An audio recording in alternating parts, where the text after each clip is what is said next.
Hello everyone. तो आज का हमारा टॉपिक है विट्रोलाइट। इसको हम बोलते हैं विट्रोल थ्रोइंग, मतलब कि सल्फ्यूरिक एसिड। विट्रोल का बेसिकली मीनिंग होता है sulphuric acid. It is a throwing of any corrosive, not necessarily sulfuric acid on a person। वैसे विट्रोल का मतलब तो सल्फ्यूरिक एसिड होता है, लेकिन ज़रूरी नहीं कि सिर्फ सल्फ्यूरिक एसिड ही किसी के ऊपर डाला गया है तो उसको हम बोलते हैं vitriol throwing. That can be any corrosive acids. तो sulphuric acid is most commonly used, hence called vitriolage. लेकिन क्या होता है कि हम सबसे ज़्यादा सल्फ्यूरिक एसिड यूज़ करते हैं किसी के ऊपर फेंकने के लिए, किसी को डिस्ट्रॉय करने के लिए, तो इसलिए इसको हम बोलते हैं विट्रियोलेट। अगर हम और कुछ सब्सटेंस जो हम यूज़ कर सकते हैं throwing on someone, that can be nitric acid, carbolic acid, caustic soda, iodine. Characteristics of burn. अगर किसी ने एसिड थ्रो किया है तो उसके हम क्या क्या फीचर्स हम देख सकते हैं। बर्न होगा क्योंकि कोरोसिव एसिड है। It can lead to trickle marks, painless burns, presence of chemical substance in the stains, repair is slow, scar tissue cause contractures, discoloration and staining of skin और या फिर क्लोथिंग्स। ठीक है, ये हमारे फीचर्स हो गए। अगर हम बात करें ट्रीटमेंट की, तो हम ट्रीट कैसे करेंगे किसी को विट्रोलाइट हो गया है। तो first wash the parts with plenty of water and soap. जिस पार्ट पे भी एसिड गिरा है तो उस पार्ट को हम क्लीन करेंगे किससे? पानी और साबुन से। Apply thick paste of MgO या फिर हम कार्बोनेट भी यूज़ कर सकते हैं। Cover raw surface with antibiotic ointment, हमें वहाँ पे एंटीबायोटिक ऑइंटमेंट यूज़ करना है। अगर आई में बर्न्स हुए, the conjunctiva and corneal surface are anaesthetised with topical anaesthetic and drops. ठीक है, हमें वहाँ पे ड्रॉप्स यूज़ करनी है usually. Irrigated with water for 15 minutes, 15 minute के लिए आँख को इरीगेट करना मतलब धोते रहना। होल्डिंग द आईलिड्स ओपन, ऐसा नहीं है कि आई क्लोज करके आप धो रहे हो, तो आईलिड ओपन रखनी है। Then you have to wash your eyes. Repeat irrigation using saline, saline use करना है।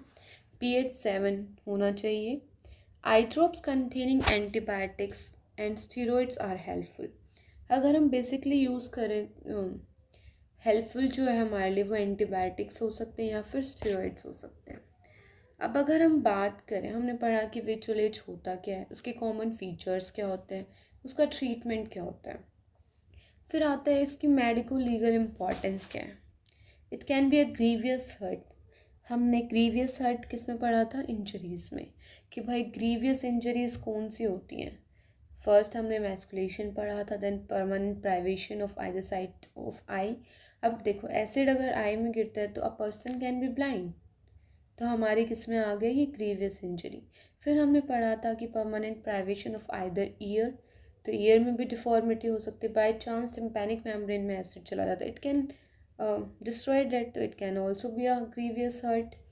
फिर आता है कि हमारी कोई और डिफॉर्मिटी जैसे फेस, किसी जॉइंट की, तो वो भी ग्रीवियस हर्ट में आता है, इंजरी में।